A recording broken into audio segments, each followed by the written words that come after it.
Hello, amazing, thoughtful people. Thomas in New York, in Valhalla, New York, Kensico Cemetery. Here to visit the grave of someone you may not have known, but she's very famous. Want to tell her story. Some say she's controversial. Ayn Rand. Let's talk. Now, I'm familiar with Ayn Rand from school, college. Man, fierce was Ayn Rand. Now, when people say, "Oh, I'm going to be studying philosophy in college. I'm a philosophy major," I would probably say that you want to be Ayn Rand. I mean, because she was like the philosophers of philosophers. She came up with a philosophy, objectivism. Couple points on that. What is objectivism? I'm here to tell you.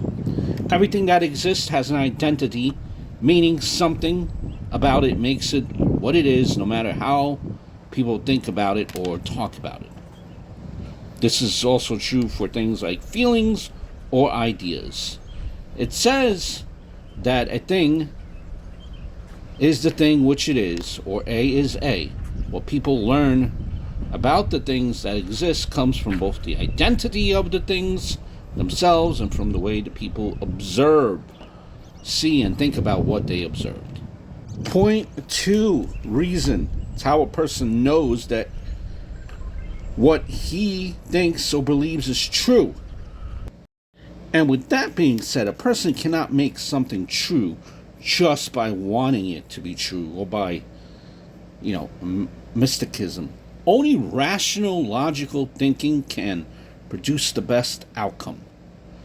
This means that you recognize that a thing is the thing that it is, and not to confuse it with things which it is not.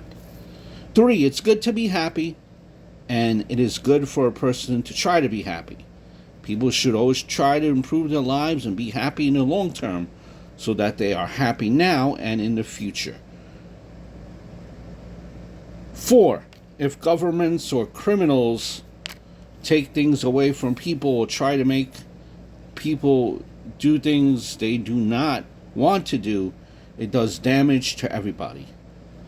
She thought, Ayn Rand, that governments should only be to protect people from violence, theft, fraud, and other actions that go against people's rights.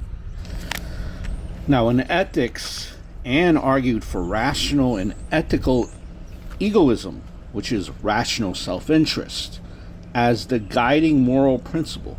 She said that the individual should exist for its own sake, neither sacrificing himself to others, nor sacrificing others to himself. Rand, she referred to egoism as the virtue of selflessness. In her book that she, of that same title. In it, she presented her solution to the is-ought problem by describing a meta-ethical theory that based morality in the needs of a man's survival requires the use of a rational that's a rational mind. Deep, I know. This was a very deep person, a great thinker, smart person.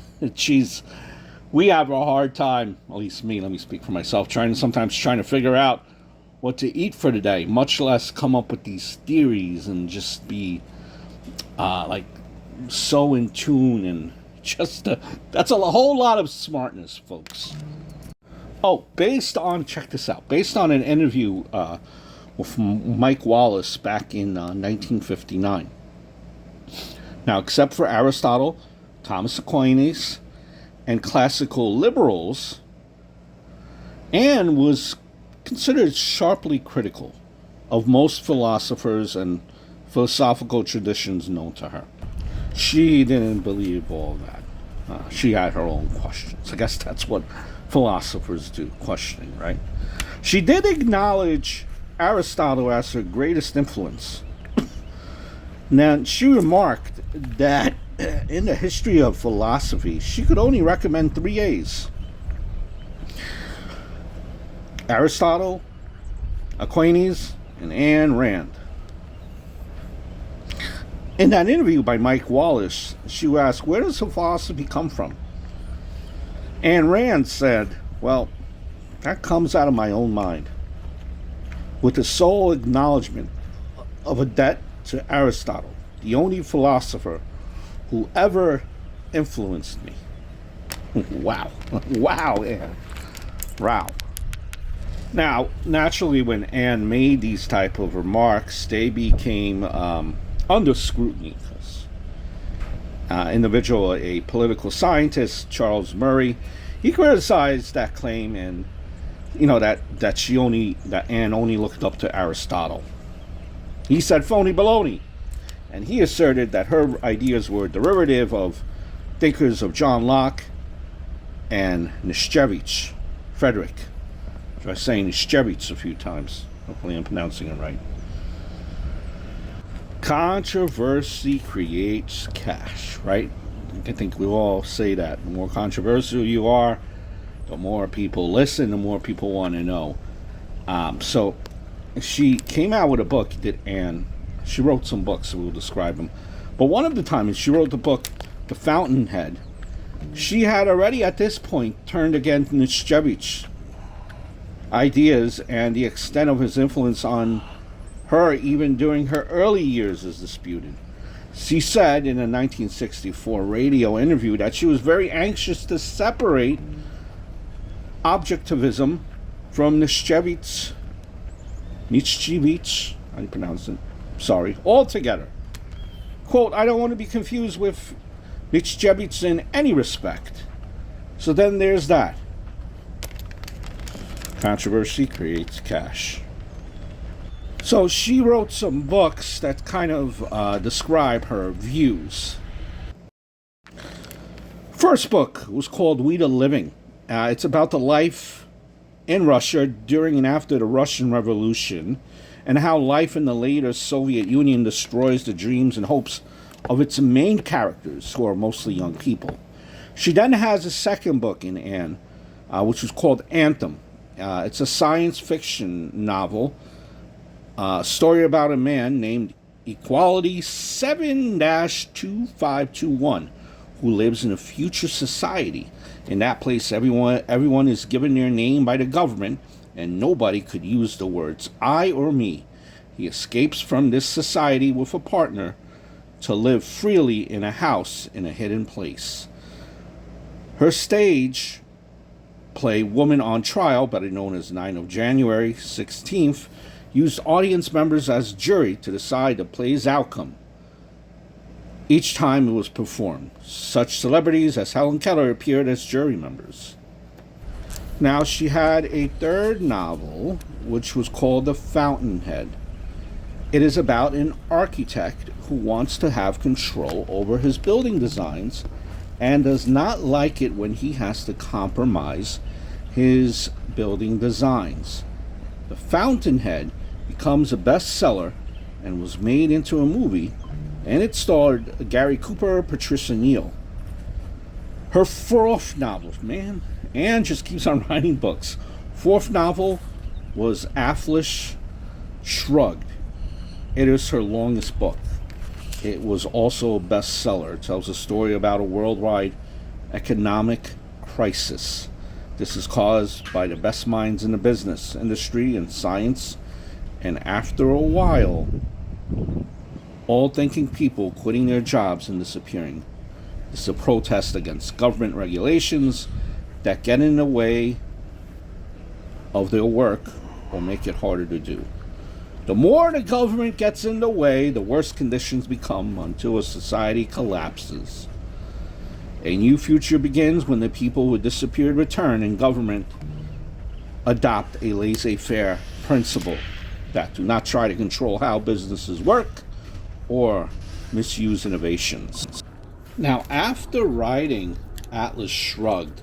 She wrote nonfiction books about her objectivist ideas. She published the Objectivist newsletter, which then became the Objectivist magazine, with contributions from, other writers. She also published the Ayn Rand letter, and that was a later newsletter about her ideas. Now again, Ayn Rand's views are typically libertarian conservative reviews. Freedom, of the individual, the evils of a large government, the economic benefits of low taxes and small government, the open society. These are all kind of values which run all through her work. So she was an individual with many thoughts and many opinions. And, if you're in the philosophy circle, you definitely know who Ayn Rand was. She was born in 1905, passed away in 1982. Russian-born American writer, born in St. Petersburg, passed away here in New York City. Here is the grave. Ayn Rand, buried next to her husband, Frank O'Connor. That's why you see Ayn Rand O'Connor. This is Marker 17. Kensico Cemetery is something very unique, where a lot of celebrities are buried here, famous people. They all have almost a self-guided tour, and you're able to see their graves. You could listen to it on the radio, actually, read it through a brochure. It's very very fulfilling if you're into graves and the stories behind these people that passed away. Now, Ayn Rand met her future husband, Frank O'Connor, back in the days of silent movies. They were appearing as extras, and Rand was also writing scripts. And O'Connor, he was building a movie in his stage career there. Rand admired O'Connor's looks, and tripped him on the set to get him to notice her. They married in 1929, and the rest is history. So they say, as the old saying goes, they had no children. But to make sure they had enough income to succeed, O'Connor left his acting career and he became a rancher so that Ayn Rand could succeed as an author, which was her ambition.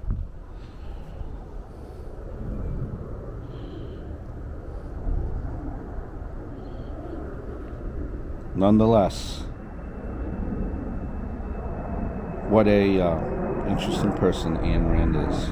Rest in peace, Thomas in New York.